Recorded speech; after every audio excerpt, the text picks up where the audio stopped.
Lang ako at pinilig ang ulo ko para bumalik sa ginagawa ko. Nang matapos namin ang problema ay bumalik na ang mga empleyado ko sa pagtatrabaho. Kaya kami na lang ni Nadine ang naiwan dito at hapon na rin. Come with me, sabi ni Nadine sa akin at hinila ko papunta sa may bandang likod kung saan walang masyadong tao at tahimik ang paligid. Anong gagawin natin dito? Tanong ko sa kanya. Look at that, sabi niya sa akin at may tinuro kaya sinundan ko ang sinasabi niya. Hapon na rin at palubog ng araw. Ngayon at tinuro ni Nadine sa akin ay sunset. Alam mo, sabi sa akin ng tatay ko na ang paglubog daw ng araw ay sumisimbolo sa pagtatapos pero sumisimbolo rin ito ng nalalapit na pagsisimula. Bata pa lang ako, lagi ko nang inaabangan ang paglubog ng araw dahil naghihintay ako ng panibagong simula. Saad niya sa akin at tiningnan ko siya. Nakatingin lang siya sa paglubog ng araw at patuloy lang ang nakikinig sa kwento niya. Kaya nung nawala si tatay ay parang lumubog na rin ang lahat sa akin, lalo na kay nanay at nang sumunod naman si nanay kay tatay ay doon na nagsimula ang pagkawala ng lahat ng masayang pagkatao ko. Naging abala na ang kung paano ko mabuhay o mabubuhay ang sarili ko pati na rin ang kapatid ko. Ito na nga lang ang unang beses ko ulit na makapanood ng ganito. Wika nito sa akin. I'm sorry about your parents, sabi ko sa kanya. Tumingin siya sa akin, matagal na yun, saka hindi ko na masyadong iniisip kasi madaming bagay akong dapat intindihin ngayon. Pasensya na kung nagiging masungit ako, naging ganito na lang ako kasi kailangan, saka madami akong dapat isipin at unahin para sa amin ng kapatid ko. Wika nito sa akin.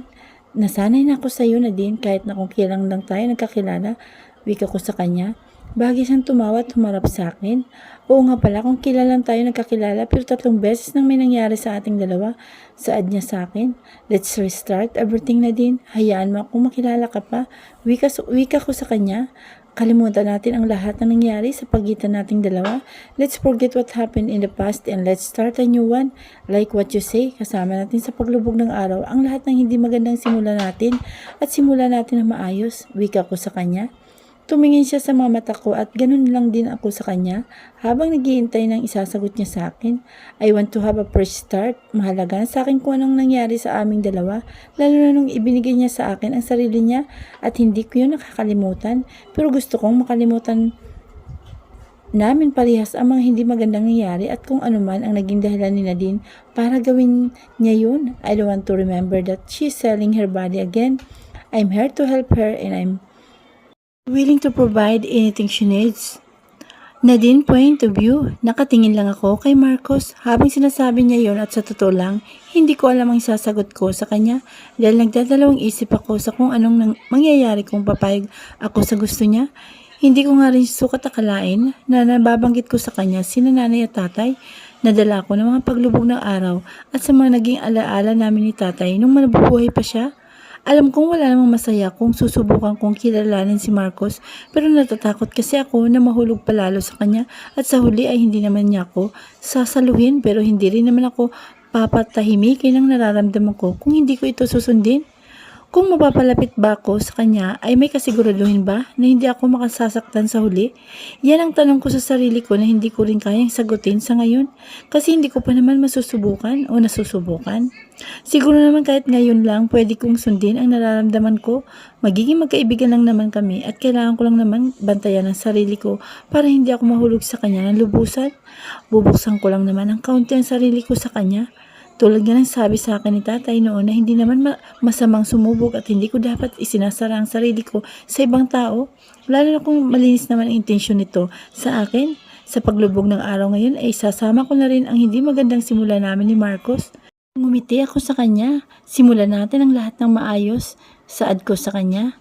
Thank you Nadine, sabi niya sa akin. Wala ka naman dapat ipagpasalamat Marcos, sabi ko sa kanya. Tinanggap ko lang naman ang pagiging magkaibigan naming dalawa at wala namang masama doon kung magiging hanggang doon lang ang ugnayan naming dalawa. Hindi kasi ako handa na humigit pa doon ang lahat dahil alam kong masasaktan lang ako sa huli. Mahalaga sa akin na pumayag ka na din kasi ibig sabihin nun ay pinapapasok mo na ako sa buhay mo. Wika nito sa akin. Huwag ka munang advance mag-isip na pinapasok na talaga kita sa buhay ko kasi hindi pa rin nagbabago ang relasyon nating dalawa bilang empleyado mo ako, sabi ko sa kanya. At least may pag-asa ako na makilala ka pa ng hindi kita kinukulit. Wika nito sa akin kaya natawa ako. Nagiging makulit nga siya sa pagtatanong sa buhay ko. Alam ko naman na hindi siya ang tipo ng tao na mangungulit na lang dahil wala yun sa personality niya. At kilala siya ng mga tao na masungit.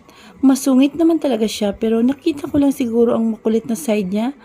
At saka hindi ko sukat akalain na mabait pala siya sa ibang tao, lalo na sa mga empleyado niya. Sa ginawa niya kanina ay humanga ako sa kanya. Na-handle niya ng maayos ang problema kahit hindi naman ganun kadali ang lahat. Saka mga matatanda na ang empleyado niya pero nagawa pa rin siyang pabalikin ito sa trabaho. Sa ibinigay niyang dokumento sa akin na binasa ko kanina ay nahirapan ang proyektong ginagawa niya dito kung ibabalik niya ang mga dati niyang trabahador dahil matatanda na ang mga yun. Magtatagal kasi bago matapos ang proyekto niya kung hindi sila papalitan ng mga bago. Pero mas iniisip ni Marcos ang pinagsamahan nila ng mga empleyado niya at kung paano ito nakatulong ng malaki sa pag-angat ng kumpanya niya dahil sa mga empleyado niya noon. Hindi siya katulad ng ibang tao na hindi importante ang mga nasasakupan nila. Basta kumita lang sila malaki. Anong iniisip mo? Tanong sa akin ni Marcos kaya napatingin ako sa kanya. Bumalik na kasi kami sa opisina niya pagkatapos ng maging pag-uusap namin kanina. Wala, ang bait mo pala. Wika ko sa kanya. Hindi ako mabait na din. Paano mo nasabi na mabait ako? Tanong niya sa akin. Kanina kasi nakita kita kung paano ka nakikipag-usap sa mga empleyado mo at narinig ko rin ang ginawa mo para sa kanila. Sabi ko sa kanya at ngumiti. I'm just applying what my dad taught me. He teaches me how to value other people, especially employees. Madami siguro magkakagusto sa iyo sa oras na makilala ka nila dahil sa ugali mo na yan. Wika ko sa kanya. Nahuhulog ka na ba, Nadine? Ikaw pa lang kasi ang nakakita ng ganitong side ko. Sabi niya sa akin. Pinagtaasan ko siya ng kilay para na rin mapagtakpan ko ang namumulang mukha ko dahil sa sinabi niya sa akin. Nahuhulog na nga ba talaga ako sa iyo, Marcos? Tanong ko sa sarili ko na hindi ko rin alam ang sagot. Huwag mong ibahin ang topic, Marcos. Sabi ko na lang sa kanya at nag-iwas ng tingin. Walang lumalapit na babae sa akin na din at kung meron man hindi sila tumatagal sa kasungitan ko. Ikaw lang naman ang nakagawa ng sagutin ako. Wika niya sa akin. Wala naman kasi akong kasalanan pero ang lumalabas kasi ay ako pang may kasalanan. Saka ang kulit mo rin kasi pero nung una kitang nakita sa ospital ay napakasungit mo at natakot ako sa iyo dahil napaka-antipatiko mo. Hindi ko naman sinasadya na mabunggo ka tapos nagalit ka na. Wika ko sa kanya. I'm sorry about that and let's not bring the past here.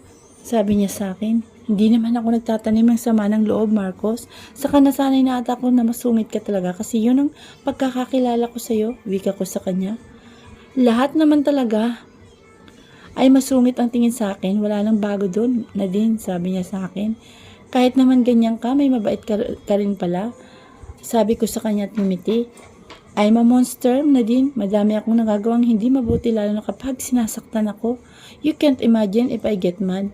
But you know, what's funny is that I was about to do something bad but someone unintentionally stopped my plan without that person knowing that. Sabi niya sa akin at lumapit pa siya. Hindi ko pinutulang pagtingin ko sa kanya. He may be a monster but I know that monster also had their own weakness and it's not that bad to get even if they are hurting you. Walang masamang gumanti basta alam mong sila naman ang nakagawa ng pagkakamali sa iyo pero ikaw pa rin ang mas sinisisi nila but silent is the best revenge.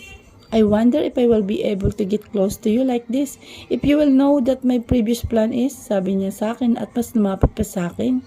Napasandal na lang ako sa inaupuan ko pero mas lumapit lang sa akin si Marcos.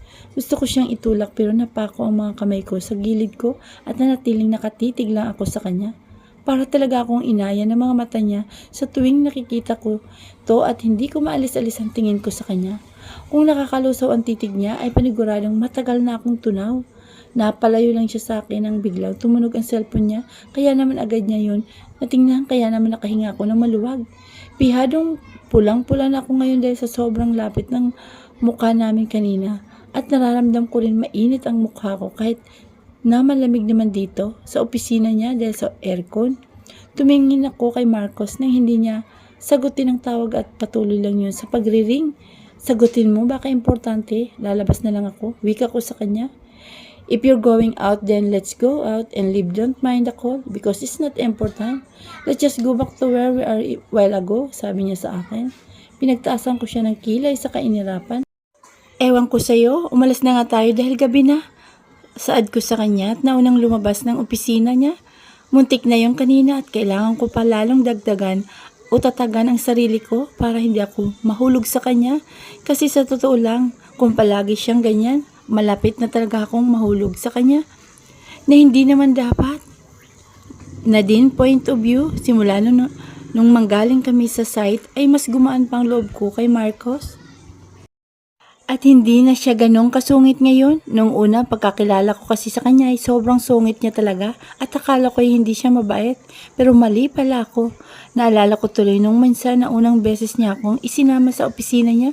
Nahihiya talaga ako sa mga tao doon dahil bago pa lang ako pero nang makilala ko ang mga empleyado ni Marcos ay ang babait nila at naikwento rin nila sa akin kung paano pinapatakbo ni Marcos ang kumpanya niya. Naging magaan na rin nga ang loob ko sa mga empleyado ni Marcos dahil sa hindi rin sila mahirap pakisamahan at sa isang linggo na pagtatrabaho kay Marcos ay maayos naman ang lahat at hindi ganun kahirap ang trabaho. Hindi tulad ng iniisip ko nung una na mahihirapan ako. Napalingon ako sa may pinto ng kwarto ko nang pumasok si Leia. Nandito kasi ako ngayon sa kwarto ko kasi gabi na tapos na rin ang trabaho ko.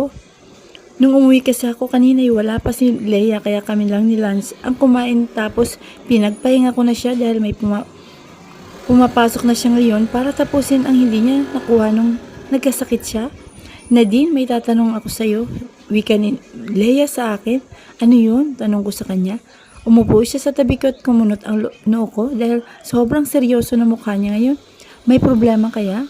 Ayoko na kasing itanong sa iyo to pero bilang kaibigan mo kasi ay hindi ako matatahimik. Wika nito sa akin. Kinabahan naman ako sa sinabi niya at sa kung anong gusto niyang itanong sa akin. Ano ba yun, Leia? Tanong ko sa kanya. Nung unang araw mo kasi sa trabaho nakita kita na sumakay sa isang kotse at hindi biro na din ang presyo ng kotse na yun. Aminin mo nga sa akin ngayon na din. Kay mamang ka ba nagtatrabaho? Tanong niya sa akin. Natigilan naman ako dahil sa tinanong niya. Ibig sabihin ay nakita na kami ni Marcos nung sinundo niya ako nung araw na yun. Leia, hindi ako nagtatrabaho kay mamang at totoong kumpanya ako nagtatrabaho ngayon. Sabi ko sa kanya, sino ang sumundo sa'yo? Tanong niya sa akin. Boss ko yun kasi may pinuntahan kami noon. Pumunta kami sa site para ayusin ang problema niya doon. Wika ko sa kanya. Akala ko kasi bumalik ka na naman kay mamang. Wika niya sa akin. Ang alanganin ng umiti ako sa kanya. Bumalik naman talaga ako kay mamang kaya nga nalaman ko na si Marcos palang taong nakasiping ko at pinagbigyan ko ng pagkababae ko pero hindi nila dapat malaman pa yun. Halika Leia, sagot ko sa kanya. Mabuti naman kung ganon, Nadine, kasi alam mo naman ang kalakaran kay mamang at ayaw namin ni Lance na mapahama ka. Wika nito sa akin. Huwag kang mag-alala sa akin, Leia, sabi ko sa kanya. Kumusta naman ang trabaho mo ngayon? Tanong niya sa akin. Okay lang naman, saka hindi naman ganun kahirap. Sabi ko sa kanya, saan ka ba nagtatrabaho at paano ang nangyaring naging personal assistant ka? Saka ang alam ko ay babaeng amo mo, hindi lalaki, kaya anong nangyari? Tanong ni Leia sa akin. Leia, sa'yo ko lang to sasabihin at sana hindi malaman ni Lance to. Kasi sa totoo lang, yung hindi naman talaga siya ang amo ko. Yung amo ko ngayon, yung trabaho na ibinigay mo sa akin na galing kay Pay, ay doon nagsimula kung bakit ako napunta sa trabaho ko ngayon. Yung pinsan kasi ng boss ni Pay ang kumuha sa akin na siya rin namang may-ari ng kape na pinagtatrabuhan ko. Mabait si Erin sa akin saka sa kanya nga, di ba galing ang mga damit na uwi ko nung minsan pero kailangan na kasi niyang umuwi sa kanila kaya nawalan ako ng trabaho at ang kumuha sa akin na yung kaibigan ng pinsan ni Erin. Saad ko sa kanya. Sino Nadine? Tanong niya sa akin. Marcos Davis, the owner of AD Real Estate and the heir of Davis Empire, sabi ko sa kanya. Ano? Kilala mo ba kung sino ang boss mo, Nadine? Tanong niya sa akin. Oo naman kasi bukod sa personal assistant niya ako, cook niya rin ako at housekeeper, wika ko sa kanya. Marcos Davis is a well-known bachelor in the country and he is smart, talented, but he is also restless when it comes to business. And some says na sobrang sungit niya pero gwapo siya na din. Ang kaso lang ay off-limit na dahil may mahal na iba. Pero ang balita ko ay may iba ng O may iba ang babaeng mahal niya kaya single ngayon yun? Wika niya sa akin. Alam ko naman ang mga sinasabi niya dahil aware na ako doon. Saka madalas ko nang naririnig yun. Paano mo siya nakilala, Leia? Tanong ko sa kanya. Nadine, kilalang tao na kasi siya. Pati na rin mga kaibigan niya, lalo na yung Chaos McLean na amo ni Pay. Sabi niya sa akin. Kung gano'n, ay kilala rin siguro ni Leia kung sino ang babaeng mahal ni Marcos. Mukha kasing madaming alam si Leia. Kung gano'n, ay kilala mo rin ba ang babaeng tinutukoy mo kanina? Tanong ko sa kanya. Pinagtaasan niya ako ng kilay dahil sa tinanong ko sa kanya. Bakit curious ka na din? Tanong niya sa akin. Nag-iwas ako ng tingin sa kanya. Gusto ko lang naman malaman kasi wala naman akong ibang mapagtatanungan at ayoko naman na i-search pa yun kasi baka hindi naman totoo. Saka hindi ko nga rin alam sa sarili ko kung bakit gusto ko malaman kung sino yun. Huwag mo na lang sagutin, sabi ko sa kanya. Paano ba kakilala o gaano mo ba kakilala ang amo mo? Tanong niya sa akin. Mabait si Marcos, saka noong nagpunta kami sa site noon ay mas nakilala ko siya. Hindi siya yung nakikita ng taong masama talaga. Nitong nagtatrabaho ko sa kanya ay nakita kong mahalaga sa kanya mga empleyado niya. At kung makilala lang siguro siya ng mga tao na nagsasabing masama siya, tiyak magbabagong isip nila kasi kahit ako man nung una ay nasusungitan din sa kanya at natakot pa nga ako sa kanya pero mabait talaga siya, Leia. Sabi ko sa kanya at hindi ko maiwasan ng ngumiti. Tumingin ako kay Leia at pinagtaasan niya ako ng kilay niya. May nararamdaman ka na sa boss mo, Nadine ha? Sabi niya sa akin na ikinalaki ng mata ko. Uy, wala. Boss ko siya at empleyado niya lang ako. Wika ko sa kanya. Sigurado ka? Yun lang, Nadine? Tanong niya sa akin. Oo naman, saka alam ko naman kung saan ako lulugar dahil malayong agwat ng estado namin sa buhay. Hindi pwedeng magkagusto ako sa kanya. Wika ko sa kanya. Nadine, hindi naman masamang magmahal saka kung nahuhulog ka sa kanya, wala namang kaso yun. Basta hindi ka niya sasaktan, wika niya sa akin. Walang ganun, Leia, wika ko sa kanya.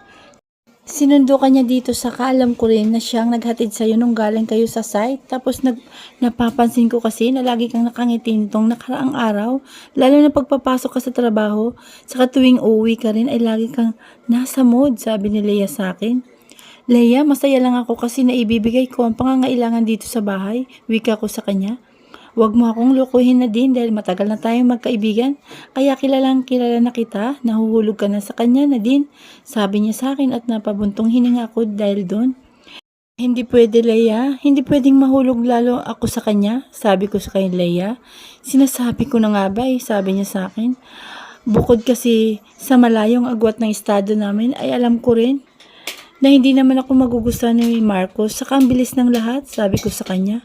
Wala naman na din sa kung gaano katagal ang lahat. Saka na din, hindi masamang mahulog ka basta alam mo kung gaano mo poprotektahan ang sarili mo. Tandaan mo na nandito lang ako para sa'yo. In love lang best friend ko, sabi niya sa akin. May aaminin din ako sa'yo. Sabi ko sa kanya kaya naman pinagtaasan ako ng kilay ni Leia. Ano yun? Tanong niya sa akin. Si Marcos ang lalaking nakakuha ng pagkababae ko. Sabi ko sa kanya at nanlaki ang mga mata niya sa sinabi ko sa kanya. Alam ba niya? Paano mo nalaman? Tanong niya sa akin. Hindi naman namin kasi pinag-usapan pa. Ni Leia ang nangyari sa akin noon dahil na rin sa naging abala ko sa paghanap ng trabaho at sa kalagayan ni Lance nung nasa hospital pa ito. Nito lang namin nalaman parehas pero hindi na lang namin pinag-usapan. Sabi ko sa kanya at totoo naman dahil simula nung nag-usap kami ni Marcos ay hindi na namin inungkat pa ang nangyari sa amin. So, alam niya ang sitwasyon mo? Tanong niya sa akin at umiling ako. Hindi ko naman sinasabi kay Marcos ang rason kung bakit ko nagawa yun. Hindi naman na nga namin pinag-usapan yun. Wika ko sa kanya. Alam mo, hindi ko alam kung mabuti na ba na si Marcos ang nakakuha ng pagkababae mo O hindi, kasi sa totoo lang, hindi naman kasi siya yung tipo ng lalaki na kabila ang mga babae. Hindi tulad nung iba niyang kaibigan. Pero ang problema lang kasi ay may mahal ngang ibang yung tao. Pero malay naman natin kasi nga di ba hiwalay na sila. Wika sa akin ito na parabang pinapagan pa ang loob ko. Huwag na lang natin pag-usapan yun, Leia. Saka huwag mong sasabihin kay Lance. Ang iniisip ko ngayon ay ang buhay naming magkapatid at wala nang iba, wika ko sa kanya. Iyon ang pinagtutuunan ko ng isip ngayon dahil ayoko nang isipin. Ang nararamdaman ko kay Marcos, ayokong aminin sa sarili ko kung ano tong sinasabi ng puso ko dahil hindi ako handa. Mariel, point of view, naiinis ako dahil sa mga ginagawa ni Marcos sa akin. I've been calling him for a couple of times already, pero hindi niya pa rin sinasagot ang tawag ko sa kanya. Naiinis na ako. I need to talk to him regarding that woman. I don't like her being with Marcos. What's your problem, Mariel? Tanong sa akin ni Gino. Wala, wag mo akong pakialaman. Wika ko sa kanya, tinalikuran siya pero hinila niya ako pabalik sa kanya. Kaya tiningnan ko siya na masama. I'm still talking to you, Mariel. Wag mo akong tinatalikuran. Wika nito sa akin. Bitawan mo nga ako, Gino. Wika ko sa kanya. Ano bang problema mo, Mariel? Okay naman tayong dalawa pero simula nung nakita mo lang ulit si Marcos, nagkakaganyan ka na. Tandaan mo na asawa mo na ako at hindi ka na makakabalik pa sa kanya. Wika niya sa akin. Tiningnan ko siya ng masama at binawi ang kamay ko sa kanya. Sa papel lang tayo kasal, Gino. I don't even love you. Kaya wag kang umasta na magtatagal tayo. Kasi maghihiwalay din tayo. Sabi ko sa kanya at iniwan siya nito. Hindi ko siya mahal dahil si Marcos ang mahal ko at wala akong pakialam kung may babaeng umaligid kay Marcos ngayon dahil kaya kong gawin ang lahat para mawala lang ang babae na yun. I know that Marcos still love me and I will make him fall for me again. Hindi ako papayag na mawala lang siya sa akin. Mawala lang sa akin si Marcos.